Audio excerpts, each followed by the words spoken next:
Hello student, আমি Tapas sir. আজকে এই ভিডিওতে তোমাদের ফোর্থ সেমিস্টারে হিস্ট্রি অনার্সের যে CC8 পেপারটি আছে, তো সেই পেপারের লাস্ট মিনিট সাজেশান, যেখানে আমি তোমাদের ইম্পর্টেন্ট প্রশ্ন মানে যেগুলো ফার্স্ট চয়েস এবং কোনগুলো সাপোর্টিং সবই কিন্তু এই ভিডিওতে আলোচনা করবো। তারপর বলতে এখনও চ্যানেলটিকে সাবস্ক্রাইব করোনি, অবশ্যই চ্যানেলটিকে সাবস্ক্রাইব করে রেখো এরকম ভিডিও সবাইকে পাওয়ার জন্য। আর তোমাদের কিন্তু আমি CC8-এর যে বিগত 3 বছরের ছোটো প্রশ্নের উত্তর তার ভিডিও তোমাদের দিয়ে দিয়েছি, তার লিঙ্ক এই ভিডিওর ডেসক্রিপশন বক্সে দিয়ে দেবো, তোমরা পারলে কিন্তু দেখে নিও। তো দেখো তোমাদের মার্কস 10 দেখো CC8-এর প্রথম প্রশ্ন দেখো, যেটি পরীক্ষা খুবই ইম্পর্টেন্ট প্রশ্ন। আদি আধুনিক ইউরোপে বিজ্ঞান অগ্রগতিকে কেন্দ্র করে কিভাবে বৈজ্ঞানিক প্রতিষ্ঠানগুলি গড়ে উঠেছিল। Very very important first choice প্রশ্ন। এবং পরের প্রশ্ন, বিজ্ঞান বিপ্লব কতটা বৈপ্লবিক ছিল। তো 1 এবং 2 দুটির মধ্যে কিন্তু পরীক্ষায় একটি প্রবল চান্স, তোমরা কিন্তু দুটির মধ্যে কিন্তু একটি আশার সম্ভাবনা কিন্তু অত্যন্ত প্রবল এবারের পরীক্ষার জন্য। আমি তোমাদের বলবো অবশ্যই তোমরা এই দুটি প্রশ্ন ভালো করে করো, দুটির মধ্যে কিন্তু একটি বিশাল বিশাল চান্স। নেক্সট দেখো তোমাদের পরের প্রশ্ন, দেখো তোমাদের 1688 সালে ইংল্যান্ডের গৌরবময় বিপ্লবের তাৎপর্য ব্যাখ্যা করো। ভেরি ভেরি ইম্পর্টেন্ট প্রশ্ন, ঠিক আছে। এরই ব্যাক সাপোর্ট প্রশ্ন দেখো তোমাদের, ইউরোপীয় অর্থনীতিতে মার্কেন্টাইলবাদের প্রভাব লেখো। 3 এবং 4 দুটির মধ্যে কিন্তু পরীক্ষায় একটি প্রবল প্রবল ইম্পর্টেন্ট, ঠিক আছে। হয় 3 না হলে 4, দুটোর মধ্যে কিন্তু পরীক্ষা কিন্তু একটি অবশ্যই তোমরা কিন্তু পরীক্ষায় আসার কিন্তু অত্যন্ত প্রবল, ঠিক আছে। নেক্সট দেখো তোমাদের পরের প্রশ্ন, তোমাদের সামরিক বিপ্লব সম্পর্কে আলোচনা করো।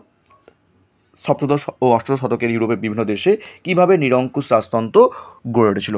5 এবং 6 দুটির মধ্যে কিন্তু আসতে পারে, অর্থাৎ এই 1 থেকে 6 তোমাদের সব থেকে প্রবল ইম্পর্টেন্ট। তোমাদের CC8-এ খুবই তোমরা কিন্তু ভালো করে তোমরা পড়বে, এর মধ্যে তোমরা কিন্তু 3টে কমন পেতে পারো যদি প্রশ্ন নর্মাল হয়ে থাকে। তো যদি প্রশ্ন কঠিন হয়ে থাকে তাহলে তোমার কিন্তু কিছু সাপোর্টিং তোমার কিন্তু পড়তে হবে, ঠিক আছে। হয় তোমরা এর মধ্যে তোমরা হয়তো একটি হয় তোমরা কমন পেলে না, তো তোমাদের বলবো এর মধ্যে তোমরা কিন্তু 2, 10, 1, 5 তোমরা কিন্তু কমন পাবেই 6টার মধ্যে। এবার দেখো তোমরা কি বললাম যে ব্যাক সাপোর্টিং, যেহেতু যদি প্রশ্ন কঠিন হয় তখন সমস্যা হতে পারে। দেখো তোমাদের ব্যাক সাপোর্ট প্রশ্ন, দেখো তোমাদের ইউরোপে শিল্পায়ন প্রক্রিয়া কীভাবে ইংল্যান্ডের থেকে আলাদা ছিল। এটি ব্যাক সাপোর্টিং প্রশ্ন, প্রবল ইম্পর্টেন্ট প্রশ্ন, ঠিক আছে। নেক্সট, অষ্টাদশ শতকীয় ইউরোপে জ্ঞানদীপ্ত স্বৈরাচারের বৈশিষ্ট্যগুলি লেখো। এটি ভেরি ভেরি ইম্পর্টেন্ট প্রশ্ন, মার্কেন্টাইল বাদ না এলে তাহলে কিন্তু এটি চান্স প্রবল তোমাদের, ঠিক আছে।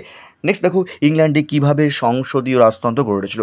এটিও তোমাদের খুবই ইম্পর্টেন্ট প্রশ্ন। যদি তোমাদের যে গৌরবময় বিপ্লব তোমাদের নাজি আসে তাহলে তোমরা কিন্তু এই প্রশ্নটা আসতে পারো।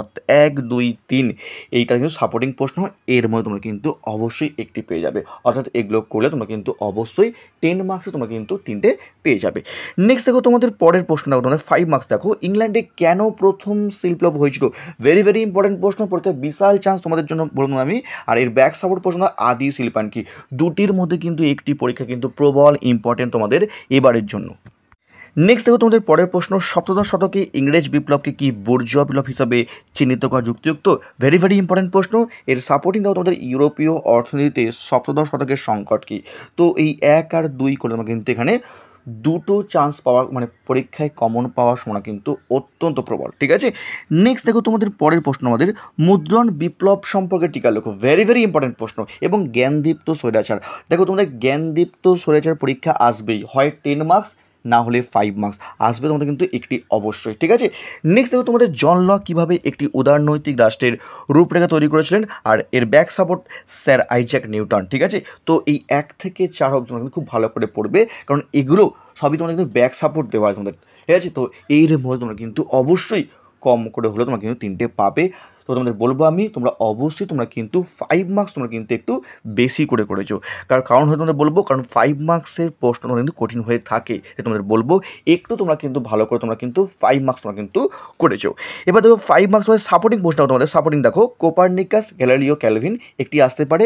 নেক্সট, 11 বছরের স্বৈরাচার আর এলিজাবেথের ধর্মীয়াংশের চুক্তি। তো এগুলো তোমাদের সাপোর্টিং প্রশ্ন, ভালো করে তোমরা করেছো।